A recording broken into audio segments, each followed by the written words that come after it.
نعوذ بالله من شرور أنفسنا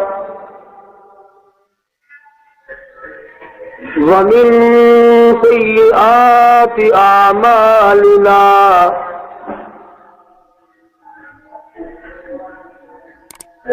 من يهده الله فلا مضل له ومن يضلله فلا هادي له ونشهد أن لا إله إلا الله وحده لا شريك له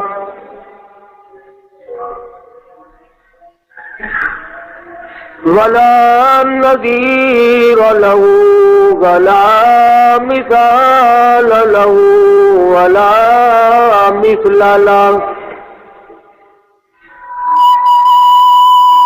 ولا معين له ولا بدير له ولا مثير له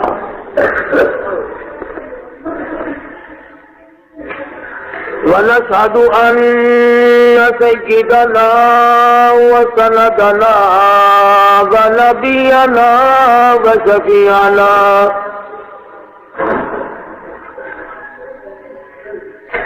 وهادينا ومرشدنا ومولانا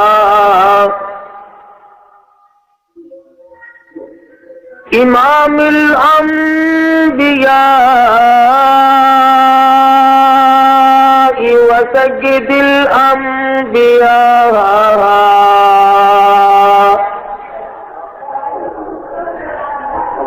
وخاتم النبیین بالیقین محمدا باليقين محمدا عبده ورسوله أرسله بالحق بشيرا ونذيرا صلى الله تعالى عليه وعلى آله وأصحابه وأزواجه وذرياته وبارك وسلم تسليما كثيرا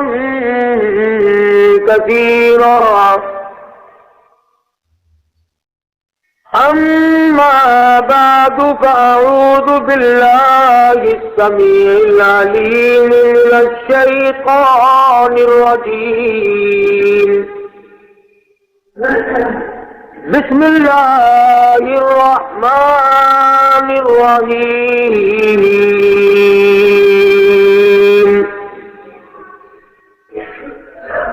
والتين والزيتون وطور سينين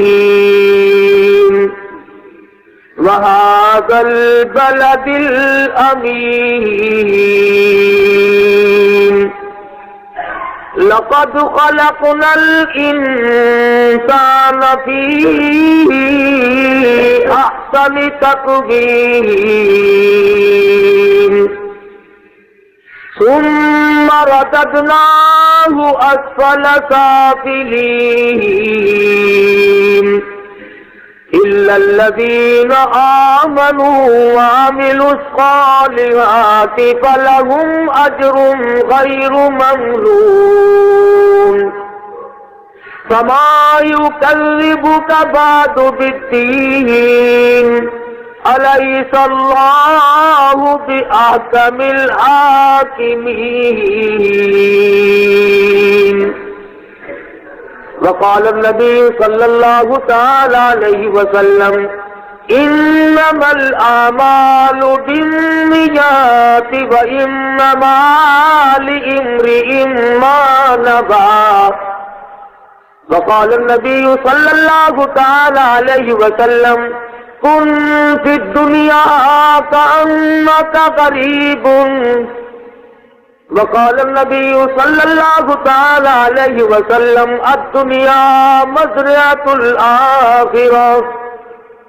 وقال النبي صلى الله تعالى عليه وسلم الدنيا سجن المؤمن وجنة الكافر. وقال النبي صلى الله تعالى عليه وسلم من أحيا سنتي عند فساد أمتي فله أجر 100 شهيد.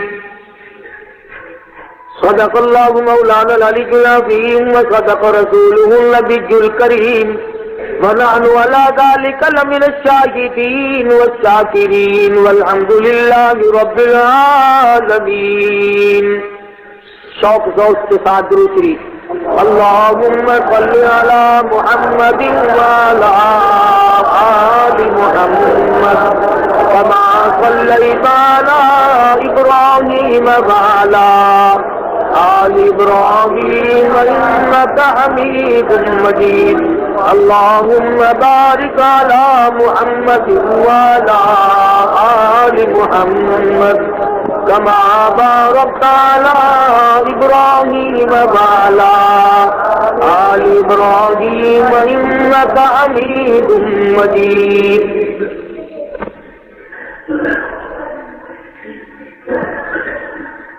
شمع نور روح شمع نور روح احمد پہ پگھلنا سیکھو. آتش الفت ہے محبوب میں چلنا سیکھو. بے قراری سے محبت میں مچلنا سیکھو. کوچے یار میں کچھ اس طرح سے چلنا سیکھو. باندھ کر سر سے کفن گھر سے نکلنا سیکھو.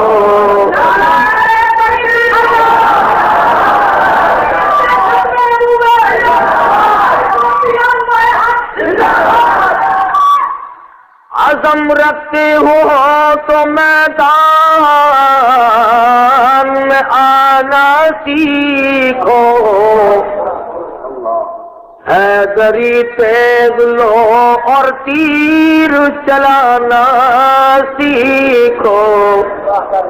راہ مولا میں پھر گھر بار لٹانا سیکھو. او جوان مردی تو کچھ کر کے دکھانا سیکھو. او پہلے شبیر بنو پہلے شبیر بنو پھر سر کا کٹانا سیکھو.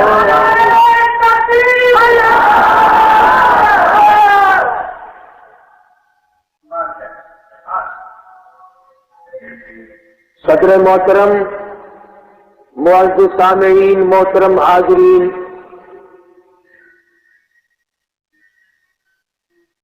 مجھے آپ کے اس شہر میں تقریباً پہلی مرتبہ حاضری کا اتفاق ہے.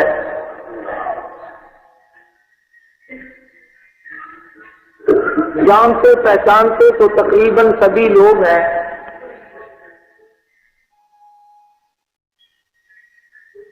یہ الگ بات ہے کہ ماننے والے کم ہیں یہ زیادہ ہے، جاننے والے بہت ہیں، ماننے والے کم ہوں گے.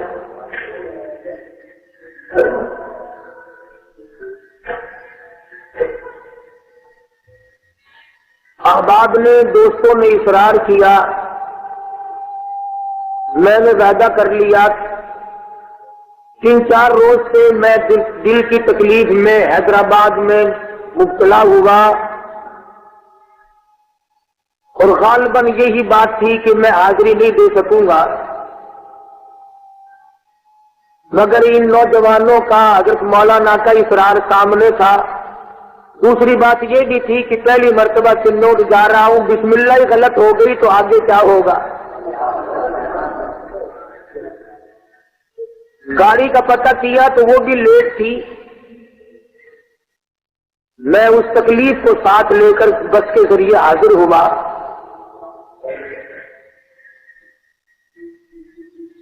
اور اس کی جزا اور اس کا اجر آپ میں سے کسی سے نہیں مانگتا، اس حکم الحاکمین سے مانگتا ہوں جس کے دروازے سے ہم سب فقیر اور محتاج ہیں. کچھ لوگ اس نیت سے آئے ہوں گے کہ چل کے دیکھیں گے اس کا گلا کیسا ہے، ساری دنیا میں جو کیسٹ بکتی ہیں. کچھ لوگ اس نیت سے آئے ہوں گے کہ آج دیکھیں گے کس کو گالیاں دی جائیں گی. تو میں اتنا پاگل نہیں کہ گالیاں دینے کے لیے ملتان سے چل کر سفر کر کے یہاں پہنچوں، اور پھر مجھے گالیاں دینے کی کیا ضرورت ہے. آپ میں سے سب کے سب مجھ سے اچھی گالیاں دینا جانتے ہیں.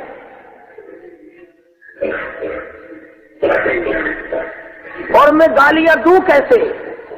جن اللہ والوں کی جوتیوں میں بیٹھا ہوں انہوں نے مجھے مدنی کریم صلی اللہ علیہ وسلم کی حدیث شریف کی کستوری عطا فرمائی، گالیاں تو نہیں سکھائی.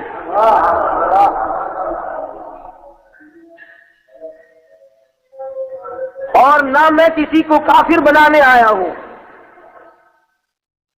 اس لیے کافر بنانا بڑا آسان ہے، مسلمان بنانا بڑا مشکل ہے.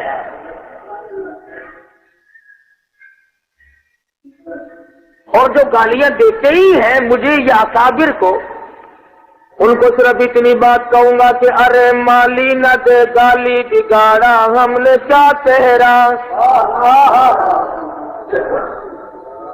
ارے مالی نہ دے گالی بگاڑا ہم نے کیا تیرا، چمن ہے سیر کرنے کا نہ گھر تیرا نہ گھر میرا.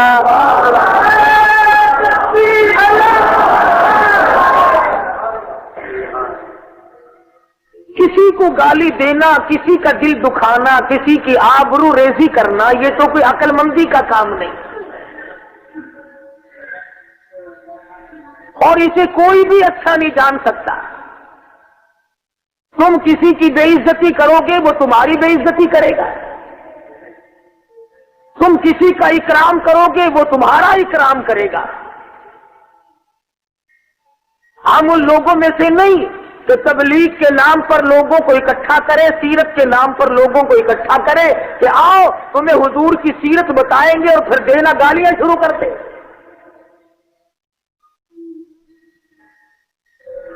میں ہر چند ان لوگوں سے کہوں گا جو کسی عالم یا کسی ولی یا کسی بزرگ کو گالیاں دینے کا عادی ہے، اسے مرنے سے پہلے توبہ کر لینی چاہیے. اور وہ اس لیے کہ مت ستا ظالم کسی کو مت کسی کی آل ہے. مت ستا ظالم کسی کو مت کسی کی آل ہے، دل کے دکھ دینے سے نادا عرش بھی ہل جائے گا. کسی کو نہ ستایا کر، کسی کو رنجیدہ خاطر نہ کیا کر.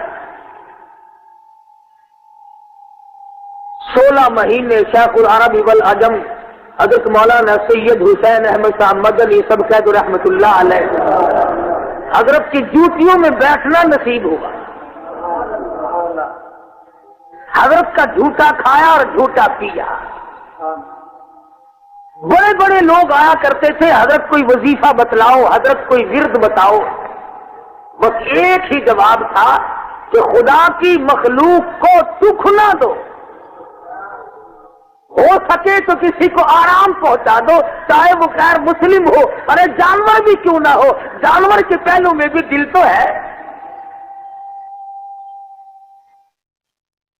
اور یہ تو ہماری سب بے قدری کی باتیں ہیں کہ ہم لوگ ان حضرات کی قدر نہیں کرتے.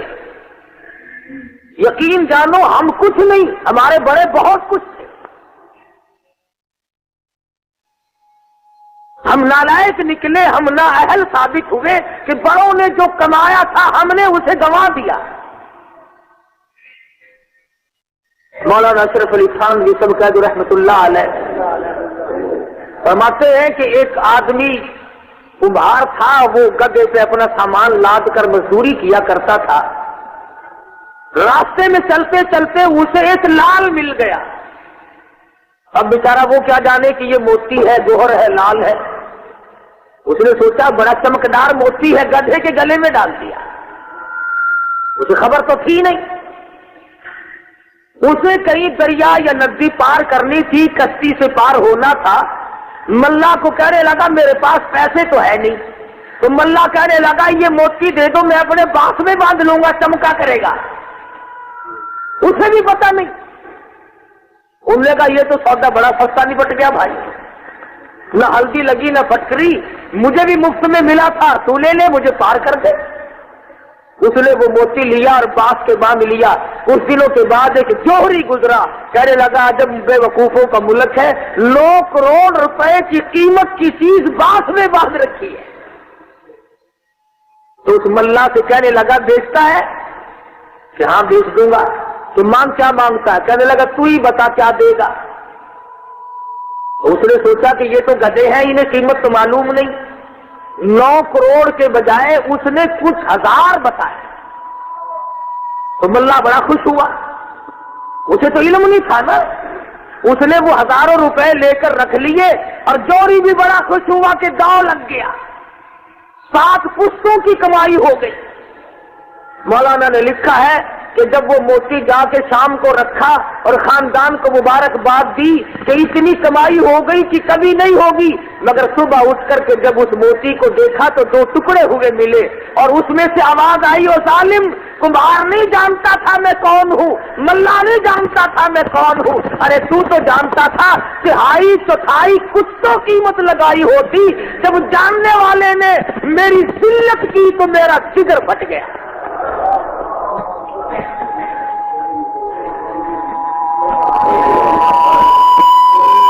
انہیں علم نہ تھا میں کون ہوں، تجھے تو پتا تھا۔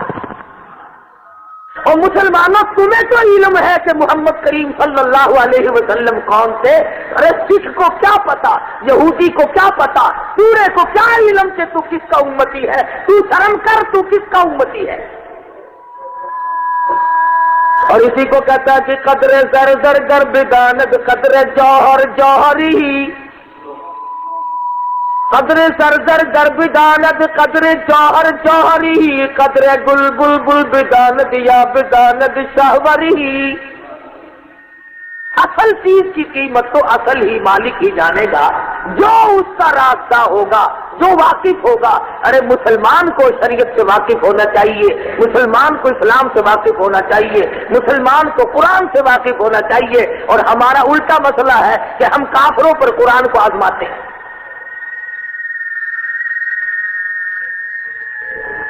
امام الانبیاء محبوب کبریا حضرت محمد مصطفیٰ صلی اللہ علیہ وسلم اسی ماہ مبارک میں تشریف لائے۔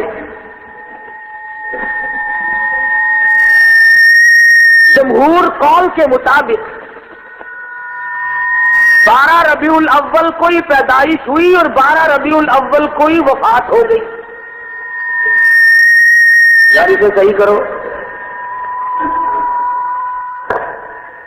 12 ربیع الاول کو ہی پیدائش ہوئی، 12 ربیع الاول کو ہی حضور اکرم صلی اللہ علیہ وسلم کی وفات ہو گئی۔ ایک بات تو بتاؤ، تم اللہ میاں کو بے نیاز مانتے ہو کہ نہیں؟ وہ پچھلے نہیں مانتے، اللہ میاں بے نیاز ہے، وہ ہماری رگوں سے واقف تھا۔ ہمارا خالق جو ہوا، خون کے قطرے قطرے کا پیدا کرنے والا وہ ہے، رگوں ریشوں کا بنانے والا وہ ہے، پھر ایک ایک آدمی کو وہ جانتا ہے یہ جا کے کرے گا کیا۔ اللہ میاں کو علم تھا کہ نبی کریم صلی اللہ علیہ وسلم کی آمد پر یہ لوگ اتنی خوشی منائیں گے کہ حد سے باہر ہو جائیں گے، یہ ناچنا شروع کر دیں گے، یہ بنگڑا ڈالنا شروع کر دیں گے، یہ ڈھول بجائیں گے۔ اللہ میاں نے اسی دن میں وفات رکھ دی کہ اگر خوشی زیادہ بڑھنے لگے تو میرے نبی کی وفات کا غم سامنے آ جائے، اور اگر غم میں نڈھال ہو تو نبی کی آمد کی خوشی یاد آ جائے۔ دیکھیے اس نے کتنی بڑی کریمی فرمائی۔ اچھا میرے بیٹے کی تو شادی ہو اور برابر میں کسی نوجوان کی میت ہو گئی ہو، ایمانداری سے بتلاؤ میں باجے بجاؤں گا؟ چار آدمی اور بھی کہیں گے شرم کر، تیرے برابر میں جنازہ ہے۔ تو اگر میں برابر والے گھر کے جنازے سے شرم کر کے اپنی عمر بھر کی تمناؤں کو توڑ مروڑ سکتا ہوں، تو مدنی کریم صلی اللہ علیہ وسلم کی جس دن وفات ہوئی حضور کا جنازہ موجود ہے، لوگ ڈھول بجاتے ہیں۔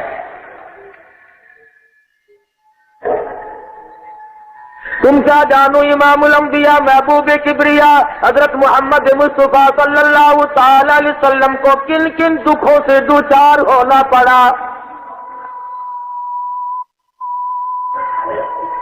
اللہ پاک آپ سب کو حج بیت اللہ نصیب فرمائے، آمین کہو۔ جاؤ مکے کی گلی گلی سے پوچھو، پہاڑوں کی چٹانوں سے جا کے پوچھو، مکے کے سنگریزوں سے پوچھو، تمہارے اندر مدنی کریم صلی اللہ علیہ وسلم کے ساتھ کیا بنی تھی۔ آج تیرا دین پہ خرچ کچھ نہیں ہوا، قرآن کی آیت پہ تیرا خرچ کچھ نہیں ہوا، کلمے پہ تیرا خرچ کچھ نہیں ہوا، اور مفت کے سونے کو یوں ہی گواتا پھرتا ہے۔ خدا کی قسم ان لوگوں سے جا کے پوچھو جو اپنی برادریاں خاندان چھوڑ کر مدنی کریم صلی اللہ علیہ وسلم کی غلامی کرتے تھے اور ان کے چمڑے ادھیڑ کے رکھ دیے جاتے تھے۔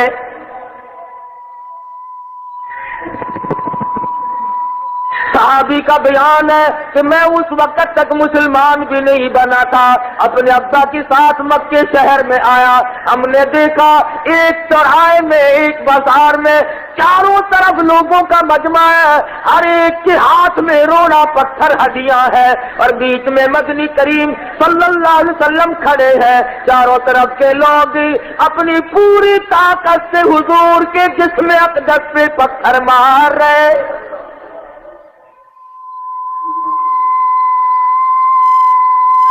صحابی کہتا ہے میری آنکھ نے دیکھا تمام لباس خون میں ڈوب گیا۔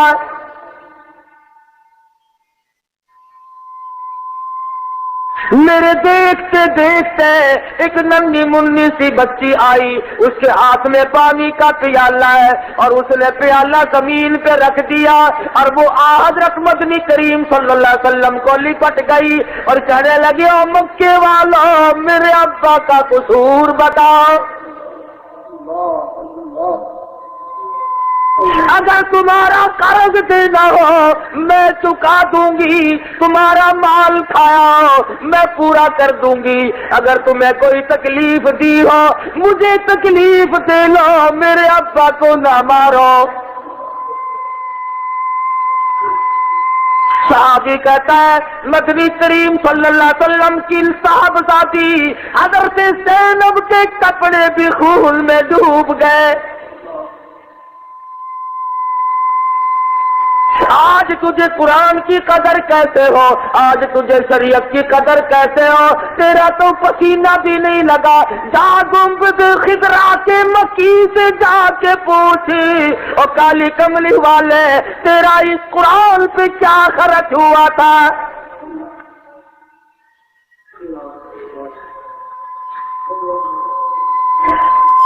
صحابی کہتا ہے مدنی کریم صلی اللہ علیہ وسلم تشریف فرما ہوئے زمین پہ بیٹھ گئے اور بیٹی کا لایا ہوا پیالہ اٹھایا اور منہ میں پانی لے کر کلی جو کی تو منہ سے لہو آیا۔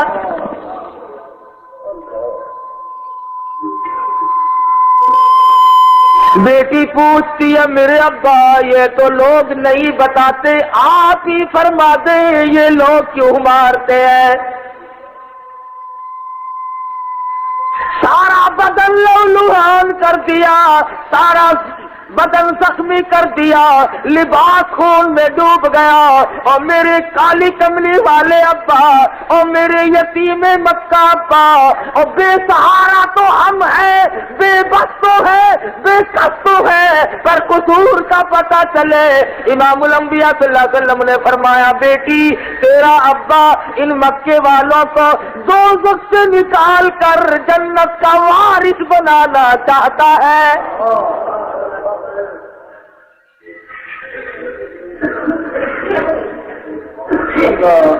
اس لیے مار پڑتی ہے۔ عرض کرنے لگی میرے ابا پھر آپ ایسا نہ کرے۔ فرمانے لگے میں اللہ کا قرآن ان کو سناتا ہوں یہ سنتے نہیں۔ عرض کرنے لگی میرے ابا میں سنوں گی، امی جان سنے گی، رقیہ بہن سنے گی، ام کلثوم سنے گی، جو نہیں سنتے انہیں نہ سناؤ، اپنے گھر میں سنایا کرو۔ سر پہ رحمت والا ہاتھ رکھا، فرمایا بیٹی میری بڑی مجبوری ہے، یا ایھا المدثر قم فانذر۔ خداوند کریم نے مجھے حکم دیا ہے مار کھاتا جا، قرآن سناتا جا۔ میری ہڈیاں تو ختم ہو سکتی ہیں، میں اللہ کی توحید نہیں چھوڑ سکتا، رب العالمین کا نام بلند کر کے چھوڑوں گا۔ میرا قیمہ تو بن سکتا ہے مگر میں پروردگار عالم کے نام کو نہیں چھوڑ سکتا۔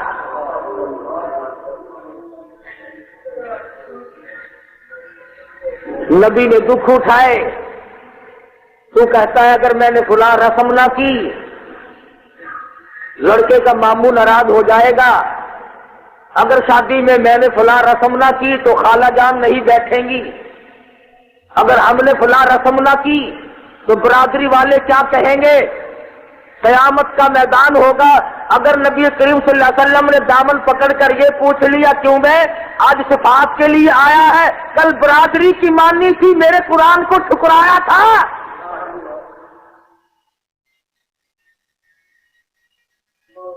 کیا جواب ہوگا ہمارے پاس؟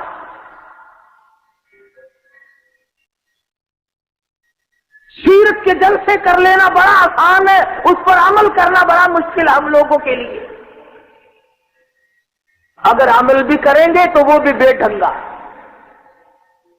وہ ایک جج صاحب تھے، پرانے زمانے کے افیسر بھی نماز پڑھا کرتے تھے، آج کل کے افسر تو بیچارے نابالغ ہیں، ان پہ نماز فرض ہی نہیں۔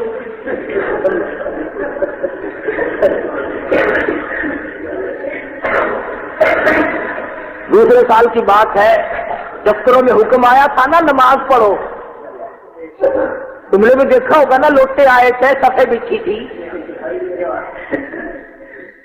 ملتان میں ایک افسر نے زور کی نماز پڑھائی تو یار نے 2 رکعت پڑھ کے سلام پھیر دیا۔ لوگوں نے کہا جی نماز نہیں ہوئی، اس نے کہا کیوں نہیں ہوئی، تو 4 رکعتیں ہوتی ہیں زہر کی، تو اس نے کہا نہیں ہو گئی 2 ہی ہے۔ اس نے کہا سرکار نہیں 4 ہوتی ہیں، کہنے لگا کئی مرتبہ قاری حدیث کے پیچھے جمعہ پڑا، وہ تو 2 ہی پڑھاتا ہے۔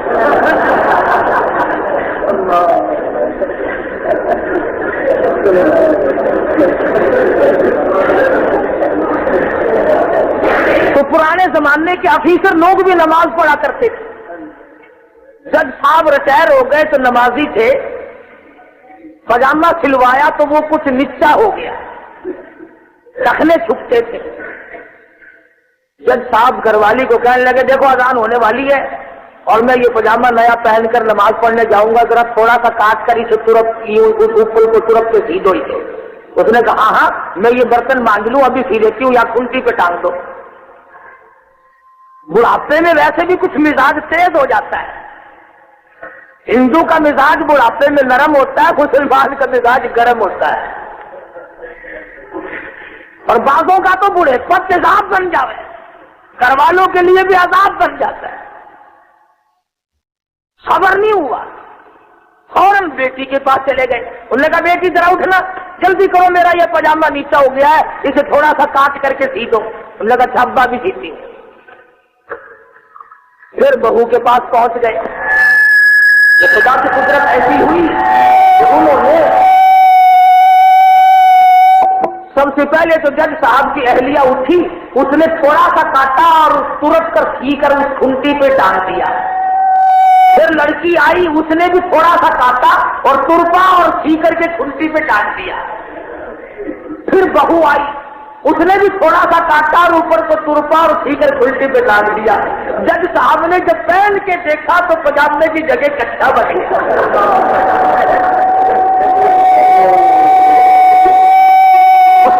جو کاٹا الہ الا اللہ توحید.com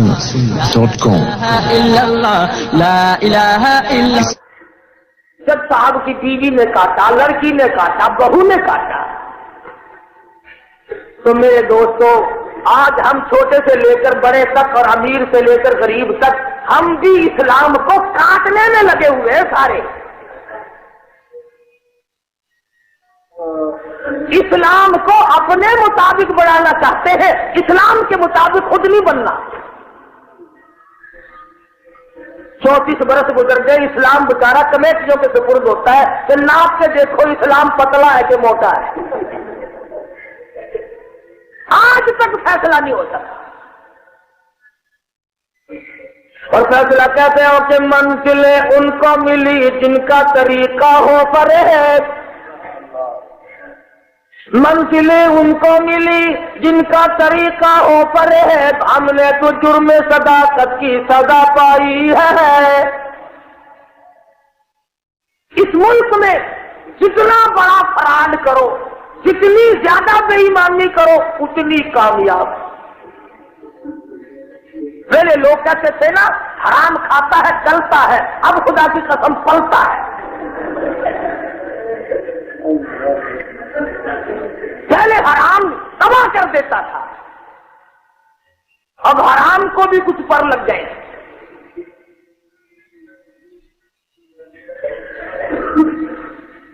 میں کیا عرض کروں آپ کو کہ ہم لوگ کس طرف گئے اور کہاں گئے اور کیا بننا چاہیے تھا، کیا بن گیا۔ امام الانبیاء محبوب کبریا حضرت محمد مصطفیٰ صلی اللہ تعالی علیہ وسلم کی ذات اقدس ہے۔ رات کو چین نہیں، دل کو چین نہیں، خود ارشاد فرمایا 13 برس مکی کی زندگی میں ایک دن بھی پیٹ بھر کے کھانا نہ کھایا۔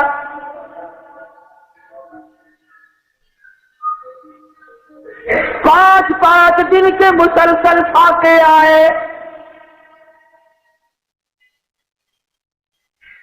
رات دن دکھوں میں کٹ گئے۔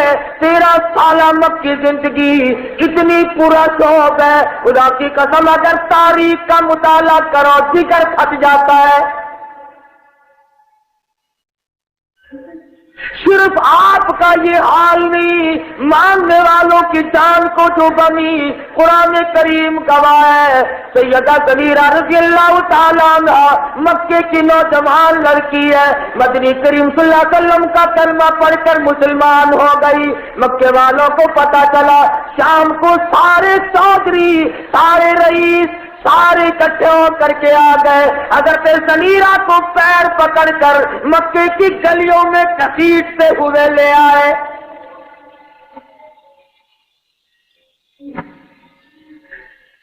بیچ میں کھڑا کر کے پوچھنے لگے، بتا لڑکی کلمہ کس کا پڑھتی ہے؟ انکار کر دے تیری جان چھوڑ دیں گے، تیری جان بچ جائے گی۔ حضرت سمیرہ کہتی ہے اگر میں زبان کی نوک سے کلمہ پڑھتی کبھی سے چھوڑ دیتی، میرے خون کے قطرے قطرے میں بسا ہوا ہے، میری ہڈیوں کی رمیش میں بس چکا ہے۔ خدا کی قسم تم تو مکے والے ہو، ساری دنیا کو اکٹھا کر کے لے آؤ اور سمیرہ سے کلمہ چھڑا کے دیکھو۔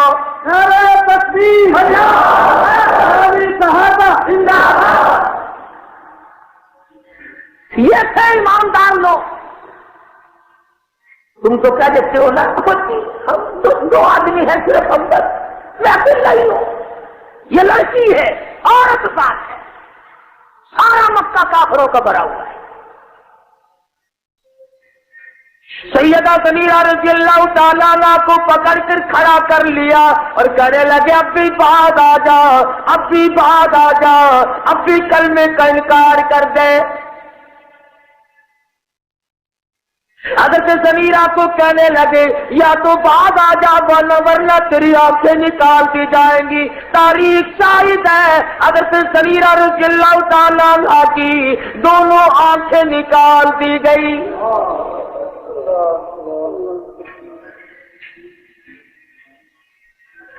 حضرت سمیرہ رضی اللہ تعالیٰ عنہ فرماتی ہے او مکے والوں مجھے کوئی پرواہ نہیں، تم میری آنکھیں نکال دو گے، میرا ایمان ہے، میرا یقین ہے، جو ذات ماں کے پیٹ میں آنکھیں لگا سکتی ہے وہ اس میدان میں بھی لگانے پہ قادر ہے۔ اللہ خالق کل شیء وَهُوَ عَلَى كُلِّ شَيْءٍ وَكِيلٌ۔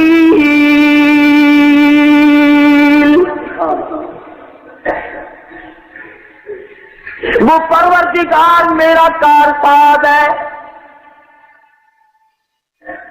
اسی نے مجھے پیدا کیا، وہی مجھے پالتا ہے، وہی مجھے سنبھالتا ہے، تم میرا کچھ نہیں بگاڑ سکتے جب تک میرا پروردگار نہ چاہے۔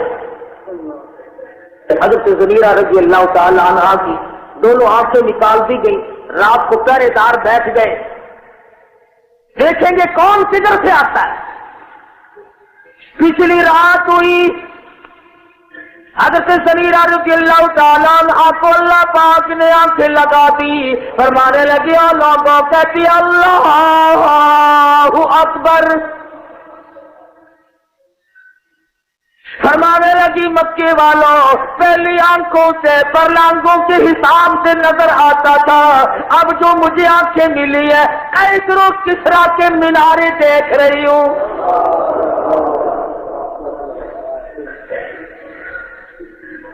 کس نے مار نہ کھائی؟ آج دنیا اپنا راہ تلاش کرتی ہے سکون کا، آرام کا، کہ ہمیں تکلیف کچھ نہ پہنچے۔ اکابر کی زندگی تو اٹھاؤ کہ انہیں کس قدر پریشانیاں ہوئی۔ حضرت مولانا محمد قاسم صاحب نالوتوی سب کہہ دو رحمت اللہ علیہ، کچھ لڑکوں نے مذاق کیا حضرت سے، اللہ والوں سے مذاق بھی نہ کیا کرو۔ ایک لڑکے سے کہا کہ تو میت بن کے پڑ جا، لیٹ جا، ہم حضرت کو بلا کے لاتے ہیں، جب وہ جنازہ پڑھانے کے لیے اللہ اکبر کہیں گے تو کفن سمیت کھڑا ہو کے کہیے اللہ اکبر، مذاق کریں گے۔ حضرت کو کہنے لگے حضرت ایک آدمی فوت ہو گیا ہے، وصیت کر کے گیا کہ میرا جنازہ نالوتوی سے پڑھوانا رحمت اللہ علیہ۔ حضرت تشریف لے گئے، وہاں جا کر کے جب نظر ڈالی تو زندہ اور مردے میں تو فرق ہوتا ہے، تو حرکت ہوئی ہوگی، حضرت سمجھ گئے زندہ ہے، صفیں بن گئی، لڑکوں کی صفیں تھی۔ فرمایا وارث کون ہے؟ ایک نے کہا میں ہوں۔ فرمایا دل سے کہتے ہو جنازہ پڑھا دوں؟ وہ کہنے لگا ہاں حضرت پڑھا دو۔ فرمایا دل سے کہتے ہو جنازہ پڑھا دوں؟ 3 مرتبہ پوچھا، پھر نیت باندھ لی اللہ اکبر۔ اور وہ سارے لڑکے دیکھ رہے ہیں کہ یہ اٹھتا کیوں نہیں، اشارے کر رہے ہیں اٹھ۔ جب تک دوسری تکبیر ہو گئی اللہ اکبر، پھر تو بول اٹھے اور اٹھ صحیح، پھر تیسری ہو گئی، پھر چوتھی تکبیر ہو گئی، سلام پھر گیا۔ حضرت نے جوتے پہنتے ہوئے فرمایا اب تو قیامت ہی میں اٹھے گا،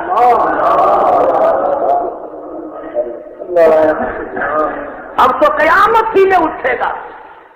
اس لیے ہمیں نہ چھیڑا کرو، ہمارے پاس بڑے بڑے جوہر ہیں۔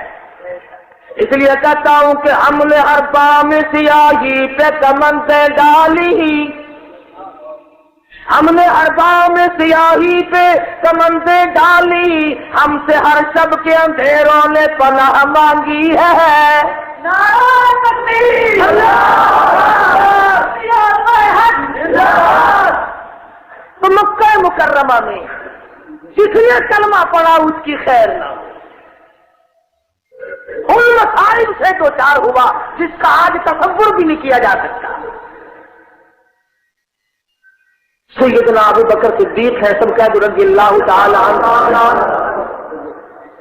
آج بازار میں کوئی سودا خریدنے جائے گا یا بیچنے جائے گا، مگر ابو بکر تیرا چکر لگتا تھا اس ارادے سے، اس نیت سے کہ کوئی مسلمان مصیبت زدہ ہوگا اس کے کام آؤں گا، کوئی پریشان حال ملے گا اس کی نصرت کروں گا، اس کے کام آؤں گا۔ اور یہ فرق اللہ کی عدالت لگے گی، اللہ میاں پوچھے گا دنیا سے کیا لایا؟ تیرے جیسا کہے گا میں کپڑے کی دکان کرتا تھا، کوئی کہے گا میری فروٹ کی دکان تھی، کوئی کہے گا میں فلاں کاروبار کرتا تھا، کوئی کہے گا میں فلاں کام کرتا تھا، میری یہ کمائی ہے۔ آئے گی ابو بکر کی باری، اللہ میاں پوچھے گا ابو بکر دنیا سے کیا لایا؟ تو بلال حبشی، حضرت نادیہ، حضرت ابو بکیہ اور تمام سے تمام یہ بے شمار صحابہ کرام کا ہاتھ پکڑ کر اللہ کی عدالت میں کھڑا کر دیں گے، عرض کریں گے الہ العالمین صدیق کی کمائی تیرے سامنے موجود ہے۔ سارا پیسہ ٹکا خرچ کر دیا، صدیق تو اتنا قربان تھا۔ تم بھی مولویوں سے محبت کرتے ہوگے، پیروں سے محبت کرتے ہوگے، اللہ والوں سے پیار کرو گے، مگر دو چیزیں ان کو کبھی نہیں دو گے، دعوت کھلاؤ گے، دعا کراؤ گے، بھوک لگواؤ گے، تعویذ بنواؤ گے، قدم گھر میں برکت کے لیے رکھواؤ گے، مگر دو چیزیں نہیں دیتے لوگ، ایک بیٹی اور ایک ووٹ، یہ دو چیزیں نہیں دیتے۔ ابو بکر نے اس وقت میں کمال کر دیا، حضرت محمد الرسول اللہ صلی اللہ علیہ وسلم کی عمر مبارک 53 سال کی ہے، ارے عمر ختم ہو گئی، 2 بیویاں موجود ہیں، 4 بیٹیاں موجود ہیں، 2 شادی شدہ بیٹی، 2 کنواری بیٹی۔ ابو بکر نے اس وقت میں 6 سال کی لخت جگر حضور کی جھولی میں ڈال دی۔ الہ الا اللہ توحید-سنت.com الا اللہ لا الہ الا ثابت کر دیا کہ میں اور میرا مال اور میری آن اور آج ساری قربان ہے، وہ قربان کر کے دکھائی۔ مکے میں جب تنگ سے تنگ ہو گئے، کافر بھی تنگ تھے، مسلمان بھی تنگ تھے، کافر حضور کی تحریک سے تنگ تھے، اکٹھے ہوئے، مشورہ کیا، دارالندوہ میں سارے اکٹھے ہوئے، کہنے لگے بھائی اس نبوت کے مشن کو کیسے مٹائے، غور کرو۔ ایک کہنے لگاؤ میاں اپنے شہر سے نکال دو، دیش نکالنا دے تو نکالو یہاں سے۔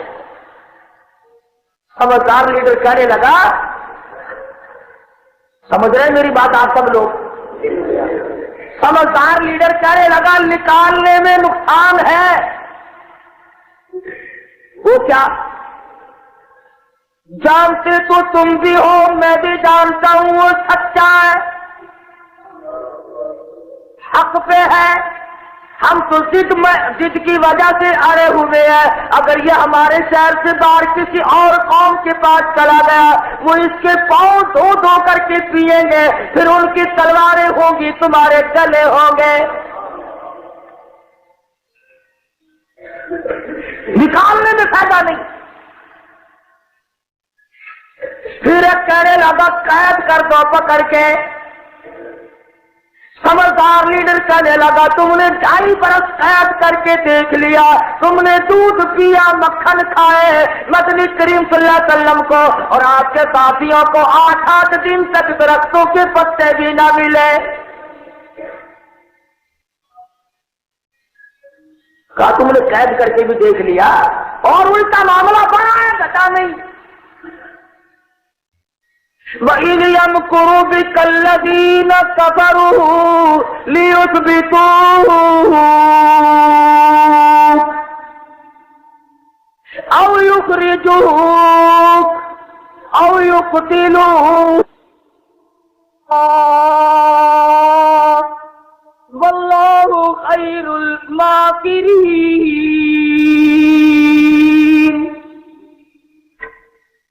اللہ فرماتے ہیں انہوں نے بھی تدبیریں بنائی، میں نے بھی تدبیر بنائی۔ قتل کا منصوبہ ہو گیا، پروگرام بن گیا، قتل کر کے ختم کرو۔ اور کوئی صورت نہیں ہے نبوت کو ختم کرنے کی، ایک ہی صورت ہے ان کے مشن کو، ان کی تحریک کو، ان کے کردار کو ختم کرنے کا ایک طریقہ ہے انہیں قتل کرنا۔ قتل کیسے کرو؟ لیکن رات کے وقت حجرے مبارک کو گھیرے میں لے لو۔ ابو جہل نے تنظیم بنائی، نوجوان اکٹھے کیے، تلواریں دی، کہنے لگا دیکھنا کندھے سے کندھا ملا کر کھڑے ہو جانا، نکلنے نہ پائے۔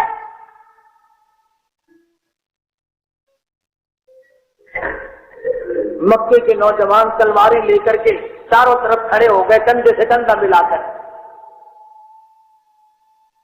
اللہ پاک کی طرف سے حکم آیا میرے محبوب مکہ چھوڑ دو، ہجرت کرو۔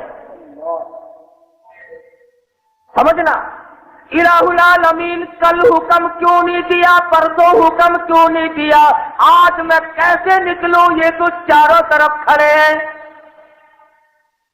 فرمایا میرے محبوب اگر میں کل لے جاتا، پرسوں نکال لے جاتا، یہ کافر لوگ بیٹھ کے بکواس کرتے، ہمیں پتہ نہ چلا، ورنہ یوں کر دیتے یوں کر دیتے، ان کی باتیں بنتی رہتی۔ اور میرے محبوب آج ہی تو مزہ آئے گا، یہ چاروں طرف کھڑے ہو اور میں آپ کو بچا کر نہ لے جاؤں تو میری خدائی کیا ہوئی۔ یوں کر دیتے یوں کر دیتے، ان کی باتیں بنتی رہتی۔ اور میرے محبوب آج ہی تو مزہ آئے گا، یہ چاروں طرف کھڑے ہو اور میں آپ کو بچا کر نہ لے جاؤں تو میری خدائی کیا ہوئی۔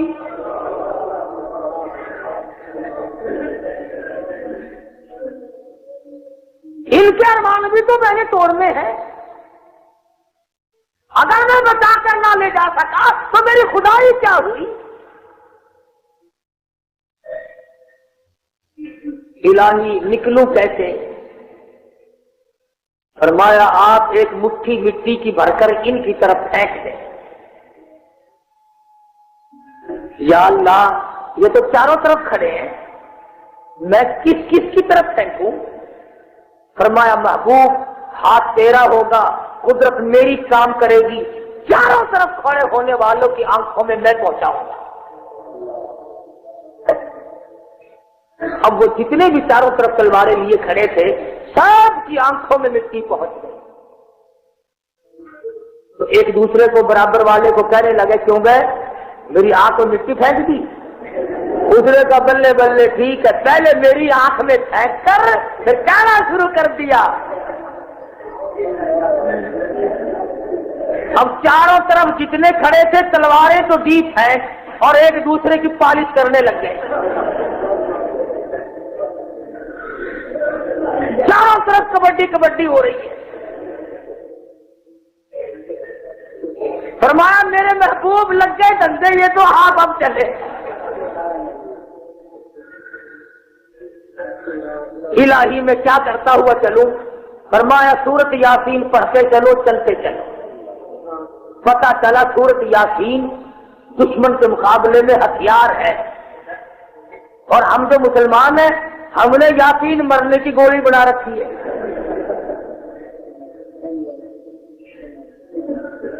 جب کوئی بوڑھا جب کوئی بڑھیا مرے 2-3 دن خر خر گلے میں ہونا، نگکاری بھی کئی مرتبہ یاسین پڑھ چکے ہیں مگر بات کوئی بنی نہیں ہوئی۔ ذرا آپ ایک مرتبہ تکلیف فرمائے، شاید آپ کی یاسین ایٹم بم ہو۔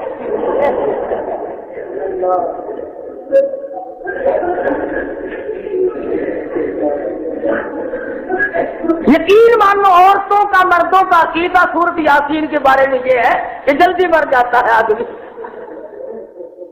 جان چھوٹی لاکھ ہو پائے۔ اب اس کے لیے بھی مسئلہ بنا ہوا ہے۔ اب رات کے 12 بجے اگر تیرا باپ مر رہا ہے اور سردی کا موسم ہو، ٹھنڈی ہوا چل رہی ہو، بولا میں کیوں آؤں رات کے 12 بجے؟ اب وہ کنڈا کھٹکھٹاتے ہیں میاں جی کا. انہوں نے کہا کیا بات ہے, رات ہے, اب تو 12 بجے ہیں, ابھی اذان کا ٹائم. جانتا تو ہے میاں جی کہ ابھی حق کی رات ہے, ابھی اذان کا ٹائم نہیں ہوا بھائی. انہوں نے کہا جی دادا جی کی بڑی طبیعت خراب ہے, ذرا یاسین پڑھ دیتے. ہاں تو تجھے پتا نہیں ہے, مجھے تو رات کو حرف ہی نظر نہیں آتے. وہ بنگلہ تیرا, کوٹھی تو سنبھالے, کار تو سنبھالے, دکان تو سنبھالے. 12 بجے اب کی رات کو سردی میں میاں جی مرتا پھرے, تیرے باپ کا ملازم ہے میاں جی. کتنا سستا سودا. اور پھر ساری عمر میں جس بنگلے میں قرآن کبھی نہیں پڑھا گیا, جس کوٹھی میں قرآن کبھی نہیں پڑھا گیا, جس دکان میں کبھی قرآن نہیں پڑھا گیا, جس ڈیرے میں کبھی خدا کے قرآن کو ٹھکانا نہ ملا, جب چودھری, جب شیخ, جب ملک, جب خان مر جاتا ہے, پھر چاروں طرف کے مولویوں کو بلا کے لے کے جاتے ہیں اور بٹھاتے ہیں, اور بیچ میں کھڑا ہو کے کہتا ہے مولانا آج تو اتنا قرآن پڑھو, آج تو اتنا قرآن پڑھو, ابا مرحوم کو بہشت میں ٹھوک کے جانا.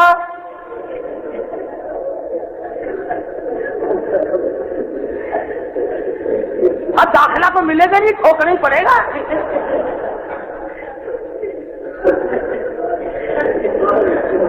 ساری عمر میں خدا کے قرآن کو کبھی جگہ نہیں ملی.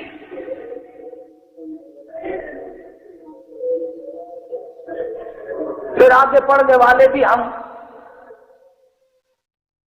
مطلب کہ دنیا ہے ساری.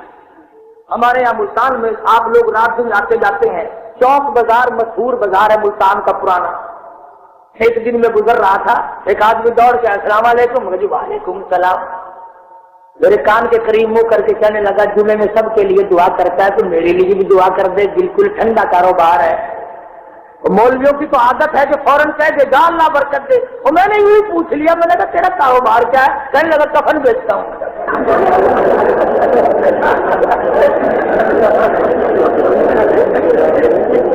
اب کراؤ برکت کی دعا.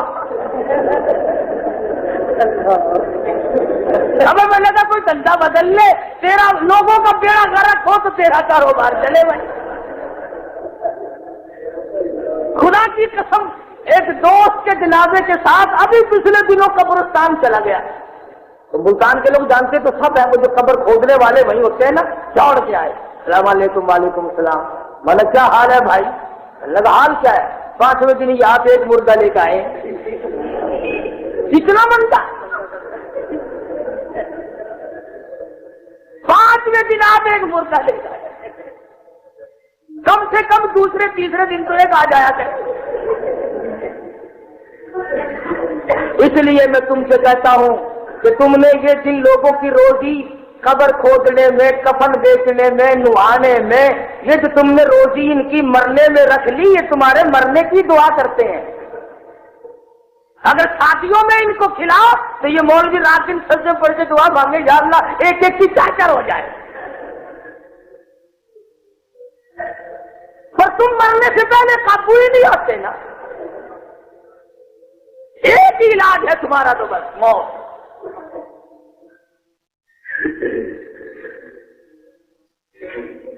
تو وہ سارے کے سارے جب دھندا لگ گئے, فرمایا میرے محبوب اس وقت ہجرت کرو, مکہ چھوڑ دو. توجہ کرنا, عرض کیا الہ العالمین, مکے والے مجھے امین مانتے تھے, لوگوں کے امان سے میرے پاس پڑی ہے. ہائے اگر میں یوں ہی چھوڑ کے چلا جاؤں, کل نبوت پہ داغ آئے گا, نبی ہو کر امانت واپس نہ کی. الہ الا اللہ توحید.com الا اللہ لا الہ الا.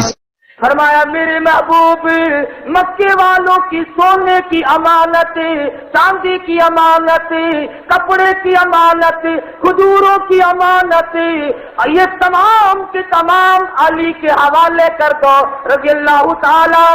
اور میرے محبوب مکے والوں کی امانت او تیرے خدا تیرے حوالے, اور میرے نبی تو میری امانت ہے, اور ابو بکر تیرے حوالے. عظمت اصحاب رسول, صداقت صدیق,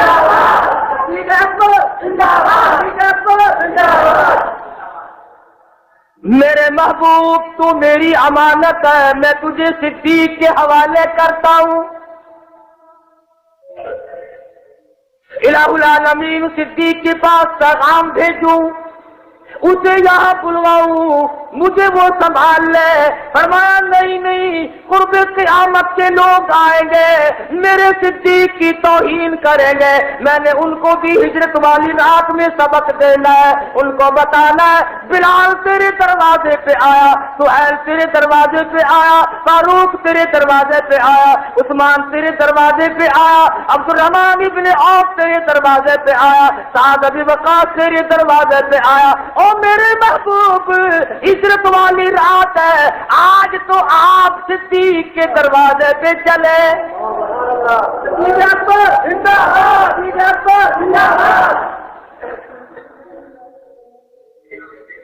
تمہارے یہاں چنوٹ میں اگر کسی گھر میں ڈی سی شادی کے لیے آ گئے تو کئیوں کے منہ میں پانی آئے گا، بلے بلے بلے، ڈی سی آیا شادی کے لیے، ان کی آواز۔ اگر گورنر آ جائے تو چوڑے ہی ہو جاؤ گے، میرا فلانا تو رنگا گیا بھائی، کمشنر صاحب شادی کے لیے آ گئے، گورنر آ گئے، صدر آ گئے۔ اور چنوٹ کے مسلمانوں، اس گھر کے بارے میں کیا کہو گے جس گھر پہ دلہا بن کر امام الانبیاء تشریف لائے؟ صدیق کا وہ گھر ہے جس گھر میں حضور دلہا بن کر تشریف لائے۔ یاد رکھو، صدیق کو کچھ نہ کہو، صدیق کا دلہا ناراض ہو جائے گا۔ میں اگر تیرے سسر کو گالی دے دوں تو تیرا سسر بھی ناراض ہوگا، تیری بیوی بھی ناراض ہوگی، کہ ایسا نہ ہو کہ تو صدیق کو گالی دے، ادھر حضور بھی، ادھر حجرے کی مالکہ، ایسا صدیق کا بھی ناراض نہ ہو جائے۔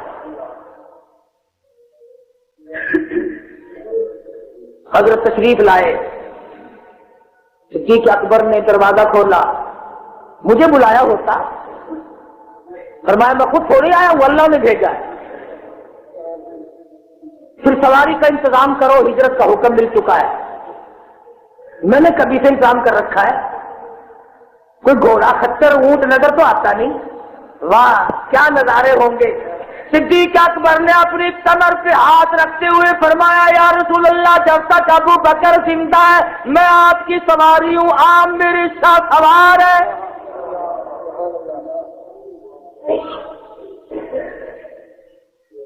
پھر پیغمبر نے یہ بھی فرمایا کہ نہیں نہیں نہیں، گھوڑا لاؤ کوئی، خچر لاؤ کوئی، سواری کا بندوبست کرو۔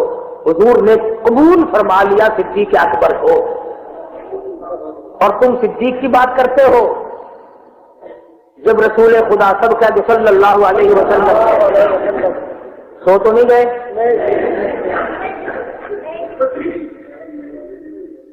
رخصت ہونے لگے، صدیق اکبر کی چھوٹی سی بچی ہے جس کا نام ہے حضرت اسما رضی اللہ تعالیٰ عنہ، سارے زور سے کہو رضی اللہ تعالیٰ عنہ۔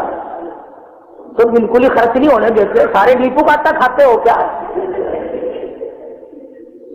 حضور نے فرمایا توجہ کرو، فرمایا اسما میرا کسی کو پتہ نہیں بتانا، خبر نہیں دینی۔ نبی کا کتنا بڑا یقین ہے صدیق کے بچوں پہ۔ ایک ہمارے بچے ہیں، اگر کوئی دروازے پہ آ کر کنڈی کھٹکھٹائے، گھنٹی بجائے، اندر بچہ آتا ہے، ابا جی تانو فلانا بندہ باہر بلانا ہے، ابا جی نے پیسے دینے ہونا کسی کے پھر کیا دیں گا، جا کے کہہ دے ابا جی کر رہے نہیں، تو بچہ بچارا باہر جا کہہ کہ ابا جی کہہ دے کر رہے نہیں۔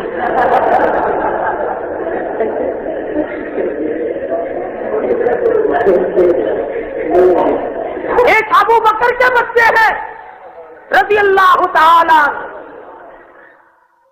اور کالی کملی والے صلی اللہ علیہ وسلم کا یقین ہے، فرمایا اسما ہماری اطلاع نہیں کسی کو دینی، خبر کسی کو نہیں بتانی۔ سر پہ ہاتھ پھیرا رحمت والا صلی اللہ علیہ وسلم، خدا کی قسم وہ سر کتنا برکت والا ہوگا جس سر پہ امام الانبیاء کا ہاتھ پھر رہا ہے۔ تشریف لے گئے۔ اب میں تمہیں ایک اور تصویر بتاؤں، مکے والے کافروں کا بھی عقیدہ ہے. جب وہ آئے نا ابو جہل وغیرہ بڑے بڑے، اور وہ پچھلی بات یاد کرو تاکہ بات سمجھ میں آئے. ابو جہل عتبہ صاحب ابو لہب آئے نا، جنہوں نے وہ کھڑے کر رکھے تھے نوجوان تلوار دے کے، آج کیا دیکھے وہ تو دما دم بس کلندر ہو رہے گا. اس نے کہا سبھی سو کیا کر رہے ہو؟ بولا اس نے میری آنکھ میں مٹی پھینکی، اس نے میری آنکھ میں مٹی پھینکی. کہنے لگے چلو سب کی پڑ گئی، پر وہ اندر والی بات تو بتاؤ. اندر دیکھا تو حضور وہاں تھے ہی نہیں.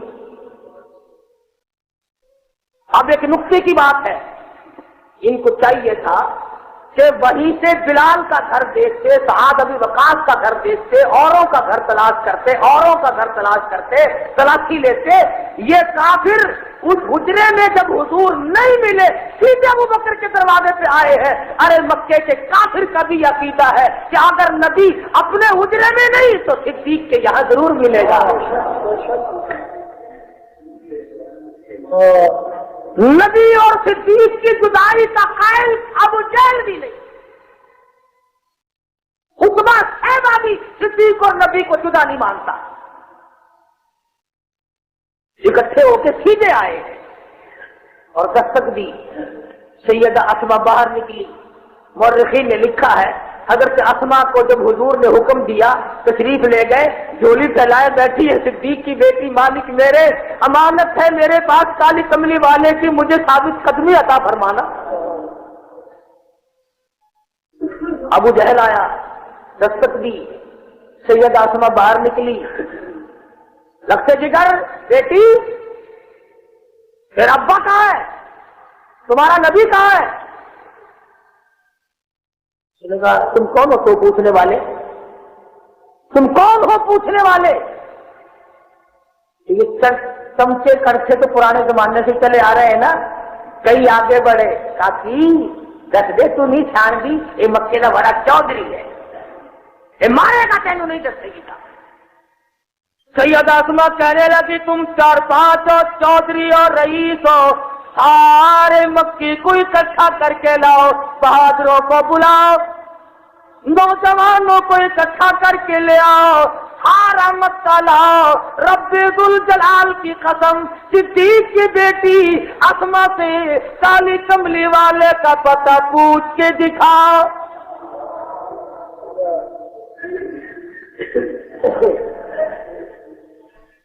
تم نے پوچھ سکتے،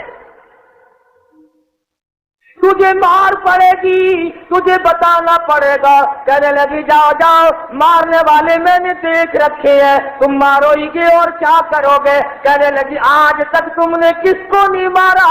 تم نے بلال کو مارا، تم نے ابو بکیہ کی پسلیاں توڑی، تم نے ابو جندل کی چمڑے اٹھیڑے، تم نے نبینا کا چمڑا اٹھیڑا، تم نے سمیہ کے چیر کر ٹکڑے کر دیے.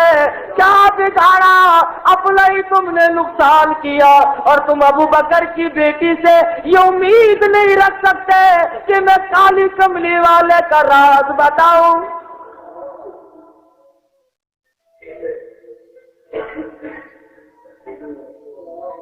اور صرف یہ بات گفتگو میں ختم نہیں ہو گئی. کہنے لگی بات کیا ہے؟ مار پڑے گی تو کوئی بات نہیں، الفت میں برابر ہے وفا ہو یا کہ جفا ہو. الفت میں برابر ہے وفا ہو یا کہ جفا ہو، ہر چیز میں لذت ہے کر دل میں مزہ ہو. اور مارنے والوں تم مار دیکھو، ابو جہل نے ابو بکر کی بیٹی کے سر کے بال پکڑے، گھما کر پتھر میں سے مارا.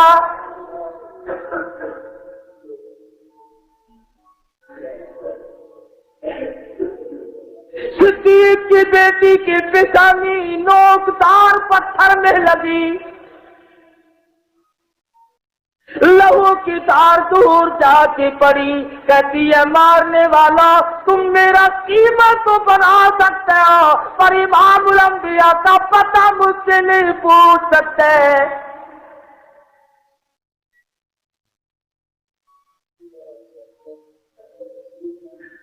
اور خدا کی قسم یہ گھر کتنا برکت والا ہے.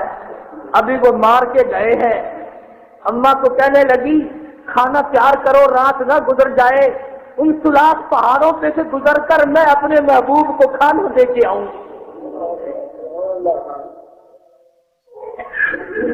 تجھے اگر کوئی جیل میں ایک دن کھانا پہنچا دے ساری عمر احسان مانتا ہے، اور ابو بکر کے گھر سے ساری عمر کھانا گیا، خان میں گیا جہاں کوئی نہیں جاتا تھا ڈر کا مارا۔ حضرت اسما جب کھانا لے کر کے پہنچی ہیں، محمد مدنی سب کہہ دو صلی اللہ علیہ وسلم کی نظر پڑی، منہ سوجا ہوا ہے، فرمانے لگی اسما تیرے منہ کو کیا ہوا؟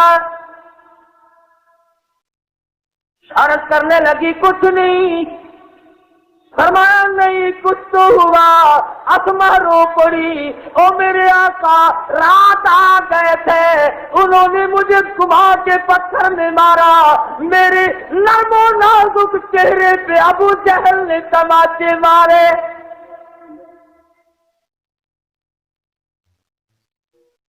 مدنی کریم صلی اللہ علیہ وسلم نے رحمت والی جھولی پھیلا دی، الہ العالمین ابو بکر کے گھرانے پہ کرم کر دے، میری وجہ سے چھوٹی چھوٹی بچیوں نے بیمار کھائی۔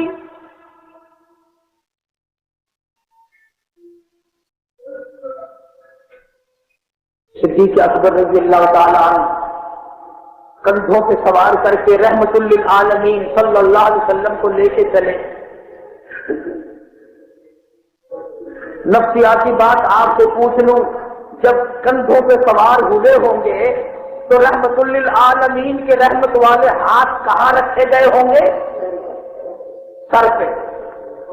میں اتنی بات کہوں تو میرا کیا جرم ہے، اور اسے کچھ نہ کہو جس کے سر پہ امام الانبیاء کے دونوں ہاتھ رکھے، جس کے کندھوں پہ حضور سوار ہیں، جس کے سر پہ رحمت والے ہاتھ ہیں۔ 3.5 میل 4.25 میل کی شدید ترین چڑھائی ہے، خالی آدمی نہیں چڑھ سکتا۔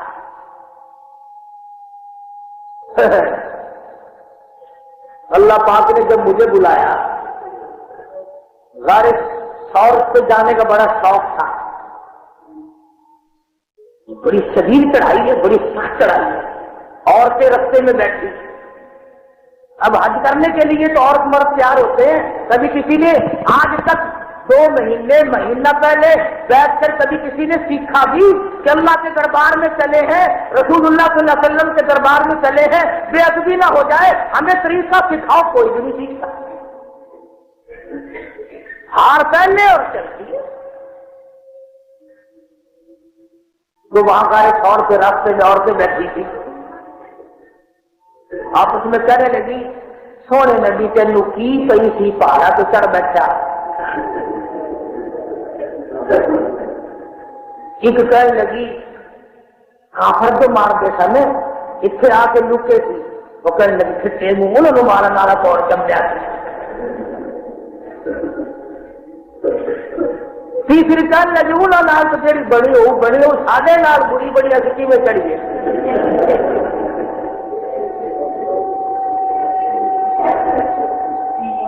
تو ابو بکر صدیق رضی اللہ تعالی عنہ غار تک لے گئے، حضور کو باہر ٹھہرا دیا، آپ غار کی صفائی کی، کوئی موذی جانور محمد مدنی صلی اللہ علیہ وسلم کو تکلیف نہ دے دے، پریشان نہ کر دے۔ اندر جا کے ہاتھ لگا کر میں دیکھ کے آیا ہوں 14 سوراخ ہیں، اور ہر چیز بدل گئی، وہ جیسی اس دن تھی آج بھی وہی ہے۔ اور میں نے ہاتھ ڈال کر دیکھا ہے، ہر سوراخ اتنا بڑا ہے کہ پورا ہاتھ داخل ہو جائے، اتنے بڑے بڑے سوراخ ہیں 14۔ عشق کا کمال دیکھو۔ ابو بکر صدیق رضی اللہ تعالیٰ عنہ کو خیال آیا ایسا نہ ہو میرے محبوب کو کوئی موذی جانور تکلیف دے دے، اپنا کرتا اتار کر ننگا ہو گیا۔ صدیق اکبر نے وہاں کپڑے کی دکان تو نہیں کھول رکھی تھی، کرتا ہی تھا اور وہ اتارا، اور اس کی چھوٹی چھوٹی لیریں بنائی، چھوٹے چھوٹے چیچڑے بنائے، کتر بنائے، اور ہر سوراخ میں تھوڑی تھوڑی کتر رکھ دی۔ اگر ٹھوک کے بھرتے 2 ہی سوراخوں میں آ جاتا کرتا، یہ تو بہت بڑا تھا کرتا، تو کتنا بڑا ہوگا، وہ 14 سوراخ ہے، ایک کے لیے وہ 71 بھی نہ بچی۔ وہاں ابو بکر صدیق نے اپنا پیر لگا کر آڑ کر دی، ادھر سے کوئی نہیں آ سکے گا۔ اب توجہ کرنا، 13 سوراخوں میں کپڑا ہے تھوڑا تھوڑا رکھا ہوا، اور سانپ ایسا موذی جانور ہے کہ دریا کا، نہر کا، جدھر سے پانی بہ کے آتا ہو یہ ادھر کو بھی چڑھ جاتا ہے پانی کے ذریعے۔ برنالہ زمین پہ پڑتا ہے نا کوٹھے کا، اس پانی کے ذریعے الٹا کوٹھے کے اوپر سانپ چڑھ جاتا ہے، اتنی طاقت ہے اس میں۔ تو اندازہ لگاؤ وہ جو سانپ اندر ہے وہ ان 13 سوراخوں میں جا کر کیوں نہیں ٹکر مارتا جہاں ٹکر رکھی ہوئی ہے ذرا سی، وہ تھوڑا سا اشارہ کرے ٹکر پڑے کو گر جائے گی، وہ تیسرا پڑے کو گر جائے گا۔ مگر اندازہ لگاؤ سانپ پہلے سوراخ میں نہیں جاتا، دوسرے میں نہیں جاتا، تیسرے میں نہیں جاتا، چوتھے کی طرف نہیں جاتا، 5واں 6واں 7واں 8واں 9واں 10واں 11واں 12واں 13ویں سوراخ کی طرف نہیں جاتا، وہ اس 14ویں کی طرف کیوں آیا جہاں ابو بکر کا پیر لگا ہوا ہے؟ گویا سانپ کا بھی عقیدہ ہے اگر نبوت کا دیدار کرنا ہو تو صدیق کے پاؤں چاٹنے پڑیں گے۔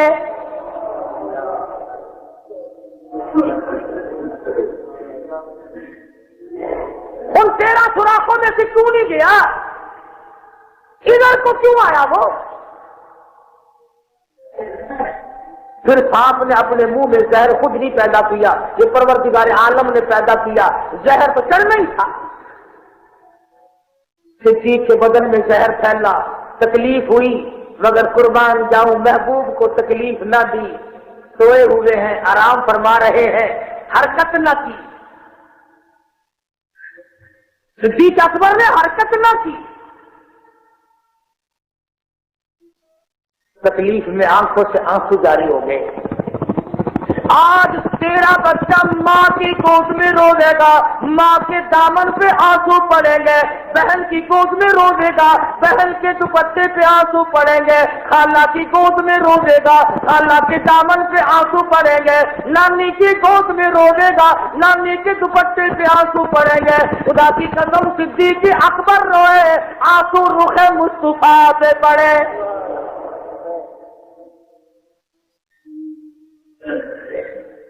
حضور اکرم صلی اللہ علیہ وسلم کے رخ پر جب آنسو ٹپکے تو حضور بیدار ہوئے، فرمایا ابو بکر کیوں روئے؟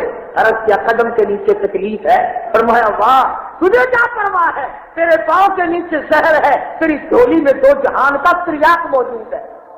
او صدیق تیرے پاؤں کے نیچے تکلیف ہے، تیری جھولی میں راحت ہے، تیرے پاؤں کے نیچے دکھ ہے، تیری جھولی میں 2 جہان کا دکھ ہے، تیرے پیر کے نیچے کانٹا، تیری جھولی میں 2 جہان کا پھول موجود ہے۔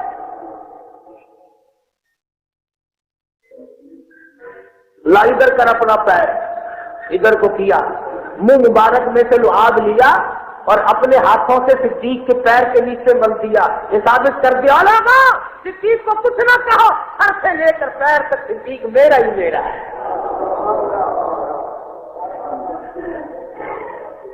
میرا ہے یہ۔ میں قدموں کے نیچے باقی جگہ رہ گئی تھی، یہاں بھی لعاب لگا کر ثابت کر دیا، سر پہ ہاتھ میں نے رکھے، جولی میں سر میں نے رکھا، کندھوں پہ سوار میں ہوا، یہ سر سے لے کر پاؤں تک صدیق میرا ہے۔ ہر بار کسی نے اگر صدیق کو کچھ کہا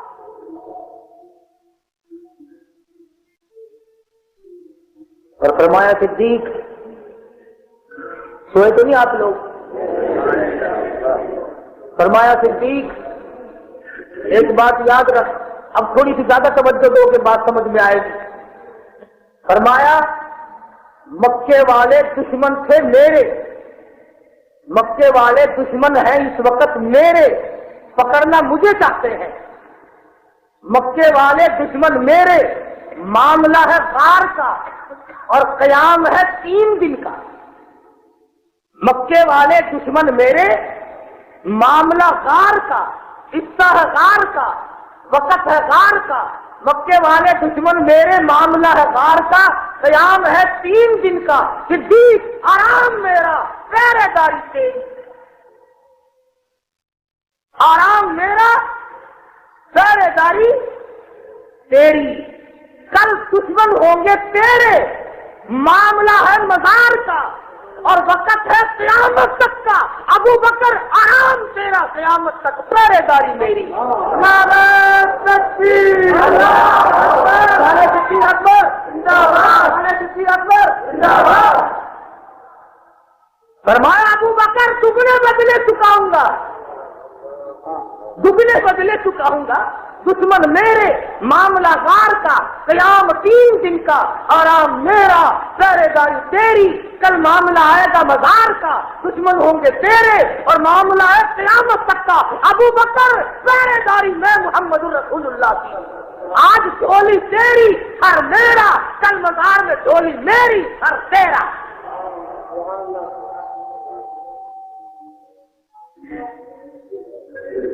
کون مقابلہ کرے ان حضرات کا؟ محمد مصطفیٰ سب کا صلی اللہ علیہ وسلم کی لخت جگر سید عائشہ صدیقہ اور رسول اکرم صلی اللہ علیہ وسلم اپنے گھر کے آنگن میں، بیڑے میں، صحن میں چاندنی رات میں کھڑے ہیں، ستارے جگمگا رہے ہیں۔ حضور نے یوں دیکھا، حضرت عائشہ عرض کرنے لگی یا رسول اللہ کسی کی اتنی نیکیاں بھی جتنے آسمان کے ستارے؟ فرمایا ہاں، فاروق کی نیکیاں ستاروں سے زیادہ ہے، فاروق کی نیکیاں ستاروں سے زیادہ ہے۔ عرض کیا میرے آقا میرے باپ کا کیا حال ہے؟ فرمایا ایسا ابو فاروق کی ساری عمر ایک طرف، تیرے باپ کی ایک رات ایک طرف۔ وہ اتنی بڑی عظمتوں کا مالک ہے۔ آخری بات عرض کر رہا ہوں، توجہ کرنا۔ سیدہ عائشہ صدیقہ سب کیا رضی اللہ تعالی عنہا روٹیاں پکا رہی ہیں، حضور تشریف لے آئے، فرمایا ایک روٹی میں بھی پکاؤں گا۔ عرض کیا میں خادمہ موجود ہوں، میں نوکرانی ہوں، میں آپ کی خدمت گزار ہوں، میں پکاؤں گی۔ فرمایا نہیں ایک روٹی میں بھی پکاؤں گا۔ پیڑا بنایا، روٹی بنائی، تندور میں لگا دی۔ سیدہ عائشہ صدیقہ رضی اللہ تعالیٰ عنہ فرماتی ہیں میری پکائی ہوئی روٹیاں کبھی سے پک گئی، میں جھانک جھانک کے تھک گئی۔ اس روٹی کو جس کو حضور نے پکایا بنایا تھا اس کا پانی خشک نہیں ہوتا۔ کافی دیر کے بعد میں نے عرض کیا میرے آقا میری پکائی روٹی تو کبھی سے پک گئی، یا آپ کی پکائی ہوئی روٹی کا تو پانی بھی خشک نہیں ہوا۔ فرمایا میری عائشہ تو نہیں جانتی، جس شے کو میرا ہاتھ لگ جائے آگ اس کے قریب نہیں آ سکتی۔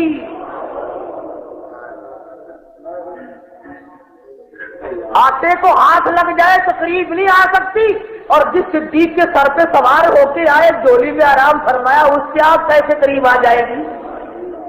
اللہ پاک مجھے اور آپ کو عمل کے طور پہ عطا فرمائے۔ وآخر دعوانا الحمدللہ رب العالمین۔ گزشتہ جمعے میں امیر المؤمنین خلیفۃ المسلمین قاتل المشرکین والزندیقین سیدنا ابو بکر صدیق رضی اللہ تعالی عنہ کی فضیلت اور مناقب کے سلسلے میں عرض کیا تھا کہ یہ لوگ خداوند کریم کے منتخب شدہ ہیں۔ کوئی صحابی خود نہیں بنا، کوئی نبی خود نہیں بنتا، کوئی صحابی خود نہیں بنا۔ اللہ فرماتے ہیں اپنے پیغمبر کے لیے میں نے ایک ایک دانہ چن چن کر دیا۔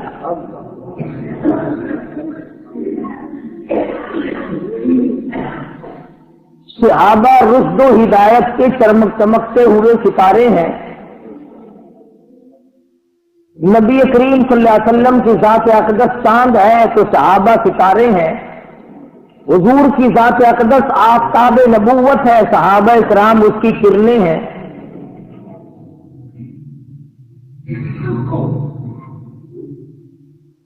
نبی کی نبوت اس وقت تک مکمل نہیں ہوتی جب تک کہ صحابہ اکرام کو درمیان میں نہ لایا جائے۔ نبوت کے عینی گواہ، چشمدید گواہ، موقع کے گواہ صحابہ کرام کے سوا کون ہے جنہوں نے اپنی آنکھوں سے جبریل کو آتے جاتے دیکھا؟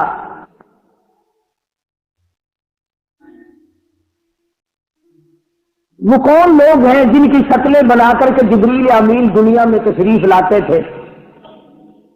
قربان جاؤں ان صورتوں کے جن کی صورتیں جبریل امین کو پسند آئی۔ ضیاء قلبی رضی اللہ تعالی عنہ ایک صحابی ہے، بڑا خوبصورت صحابی تھا، جبریل امین